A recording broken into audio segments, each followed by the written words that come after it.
Hey friends, it's Missy again. Thanks for joining me today. I'm back with a new layout for the Hip Kit Club, and I'm using the 2018 October kits for this. And our theme this week is Halloween, and so I'm going to start with some of the free cut files that are over on the Hip Kit Club website under the Downloads tab, or it might be the Cut Files tab. But there's a lot of really cute Halloween images, and so I went ahead and cut out a really cute spider web, a purple bat, and a cute little white ghost. And the fun challenge about making a Halloween page for this week is that the kits are not Halloween related at all, but I went through all of the papers and embellishments, and there is a lot of purple and orange and even green, but I concentrated on things that were orange and purple, and that like on this sheet here from the Whimsical collection, it's full of these fun little banners and tabs, and I went for the purple and orange ones that said general things. They weren't necessarily about something specific. And then on this Whimsical paper, there are purple and orange hexagons. And so what I thought of as I was doing this was I'm just going to kind of go through everything and pick out whatever I could use that's orange and purple and even black. And so I kind of played around with this off camera. I pulled out some of the Vicki Boutin ephemera, and I'm going to scrap this cute little picture of Paige. This is from, I think, 4 years ago, but she's got on an orange and purple shirt, and it was perfect for all of these colors. And I thought for my design, since, you know, hexagons aren't necessarily Halloween or circles aren't, they're just general shapes, and all of these embellishments are just generic in nature, I thought, well, I'm just going to sort of maybe put my photo in the middle and then just add the ephemera and die cuts and things kind of all around it, nice and tight, and do more of a center layout or a center design, if that makes sense. So I'm going to use white cardstock as my background, and that was just clear gesso that I used there, mostly in the center of the layout, because I know that that's where my design is going to be situated. And so you know me and my love for mixed media. Now what I did here was I pulled out the Wisteria Lane shimmers from last month's color kit because it's purple. And on the plastic that I used, it already had a little bit of dried distress oxides from something else that I used. And so the Wisteria Lane kind of blended with that pinkish purple oxide to make the perfect purple shade. But here I'm adding the Wisteria Lane as is, just to add some different shading of purple. Since I've got some darker purple and some lighter purple, it's always fun to have, you know, different shades of one color. And then this is how you can make orange. If you got the color kit this month, mix the sunflower shimmers with the pop art pink, and it makes the perfect Halloween orange color to match all of the orange in the Whimsical things and in the Vicki Boutin ephemera. I was so excited when I did that, because it was the perfect color, and it's fun to mix colors together and get new colors. And so, you know, I didn't really, well, I have orange paints in my stash, but I wanted to try to limit myself to the things that we've just recently gotten in the hip kits. And so if you can mix those two colors together, you're going to get the perfect orange for the kits, or the things that are in the kits, I think. So all I did was smush some paint down on the plastic packaging and smush it around, and added some splatters with my brush, and then I'm going to let that dry and just start to play around. And this is kind of what I was talking about with having my picture in the middle and just sort of have all of the embellishments kind of nice and tight around the picture. So I wanted to make sure that you could see the mixed media behind everything, and so I'm going to make it a little bit bigger because a lot of it's going to get covered up, but you're going to be able to see it kind of peeking around the edges of everything. And I got the white cardstock from the cardstock kit. It's the, I don't remember if it's the double thick or the marshmallow. They're very similar. It's a smooth, thick white cardstock, and it's perfect for mixed media like this. I'm not adding a ton of water, but whenever I want to blend and smudge things together, I definitely use gesso. It allows the paint to stay wet a little bit longer, and so you can dab it up if you need to, or you can smudge it and blend it, and it's not going to just soak right through the paper immediately. You can move the color around a little bit before it dries. So I'm going to start to work on building everything now. I'm going to use some tissue paper from my stash behind my picture, and then a couple of the Project Life cards. Again, you've got orange and a couple of different purple ones here. Perfect for Halloween. And I like to use the Project Life cards as layers when I can, because there's always some that have the perfect color that's going to match something in one of the other kits, and they make great layers if you don't do Project Life. I highly recommend getting the kit if you can, because there are plenty of things in there that you can use on your scrapbook layouts. So I thought about using this little journaling spot here from Vicki Boutin, and I cut the tab because I was going to try to overlap it onto the edge of the photo, but it was just too much orange. So what I love about those hexagons is that there's a darker orange and a lighter orange, and then the darker and the lighter purple, and I'm just going to use these as layering pieces. You know, like I said earlier, they have really nothing to do with Halloween, but they make the perfect little layers, and they're just the perfect colors, and then so are those circles. And then I'm going to try to work in those little tabs from the whimsical paper and work those in as well.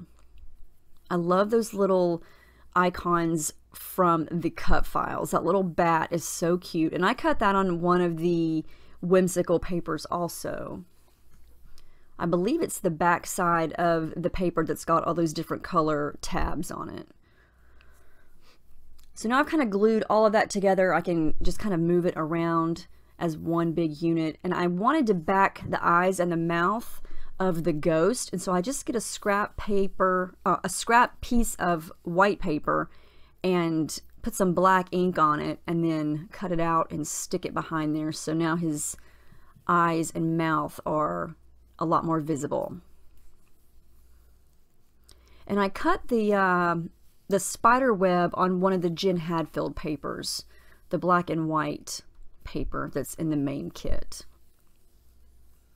I decided to go with some black thread to add a little bit of texture and some more pops of black. And I'm going to layer that in a couple of places.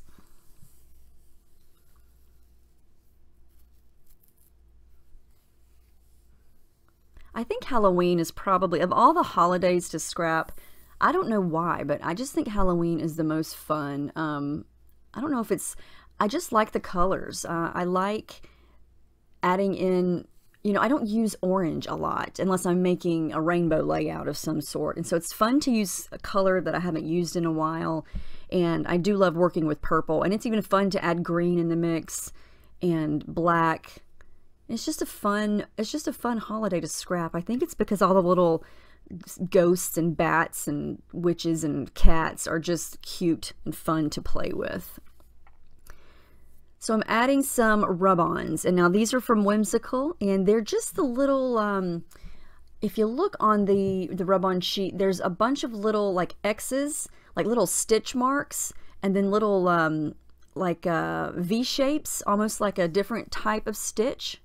And so I'm just adding in a little bit of those. It's hard to see here because they're really tiny, but when you look at it in person, you can see the detail, and they're just a little bit, just small details, but they're really tiny.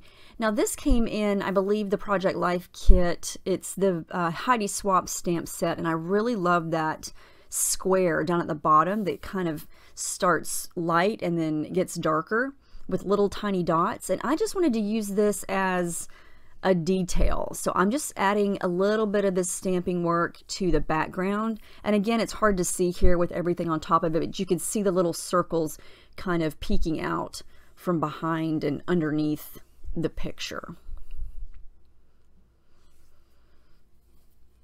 The stamps are really, really fun. There's some florals on there, some phrases and words, and that nice big open tab that you could use for the date or the journaling, anything.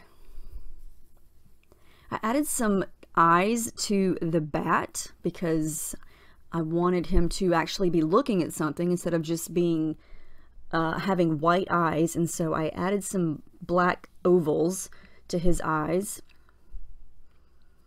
And then I'm going to start to just play with all of these little tabs again. I wasn't sure, I don't think I wound up using all of the ones that I cut out, but I want to scatter them around the photo, but also I'm paying attention to the colors because I want to make sure that I have a variety of the dark orange, the light orange, and so on and so forth.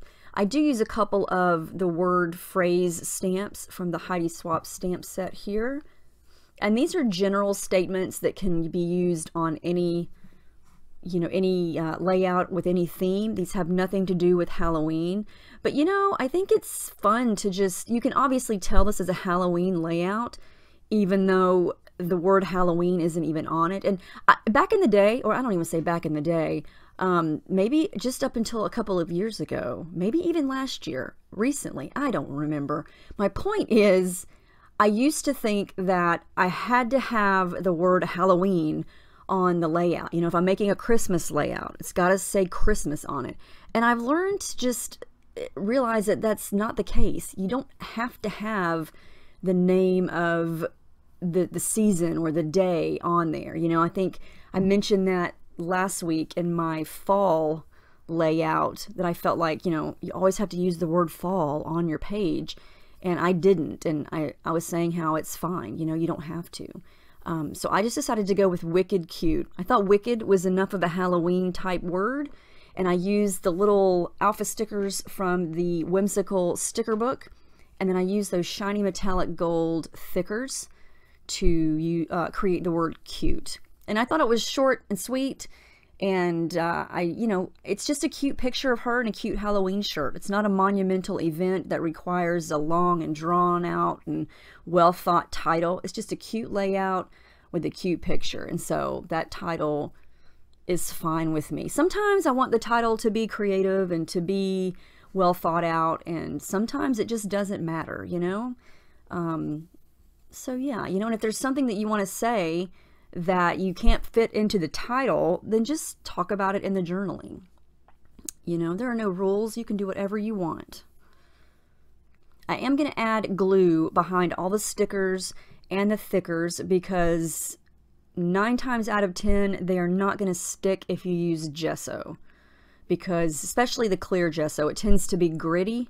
So when you touch it, it's got a texture to it, and nothing wants to stick to it. And so I always add glue to make sure.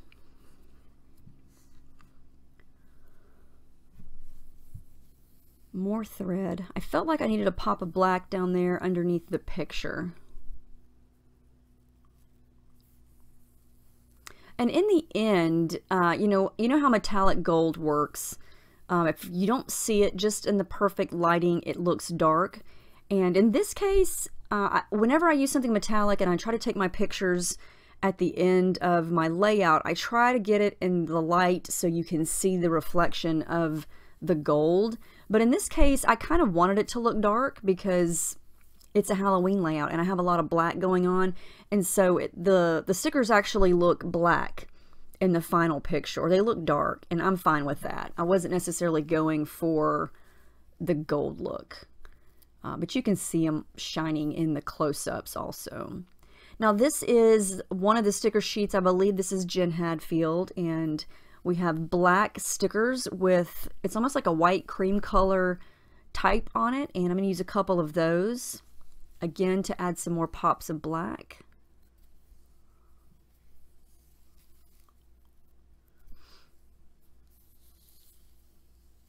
I'm getting close to being done.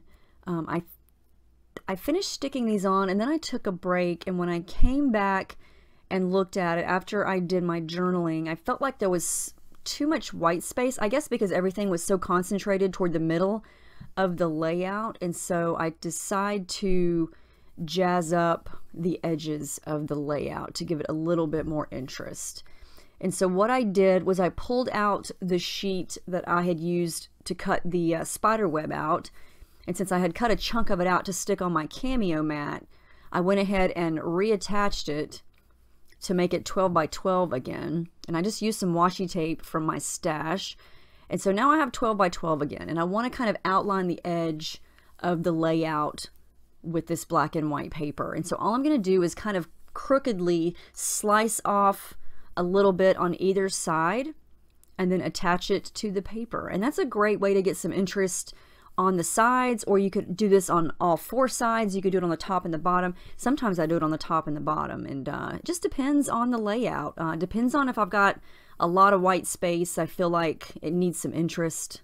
Just depends. So I'm going to go ahead and just glue that down and fold up the edges to kind of ruffle it up. And then off camera, I do some stitching down the edges there with some purple thread, and you can kind of see that there. But that's the final layout. I love how this turned out. It was so much fun to do it. I was kind of nervous at first because I thought, oh, there's no Halloween stuff in these kits. How am I going to do this? But there really is a lot of stuff that you could use to make a Halloween page, and it was fun. And the cut files help quite a bit. I think they really add the perfect touch, and they're so adorable, and there's quite a few of them this month. So let me know if you have any questions about the kits or techniques or anything at all, and I hope you guys have a great week. Thanks so much for watching, and I will see you next time.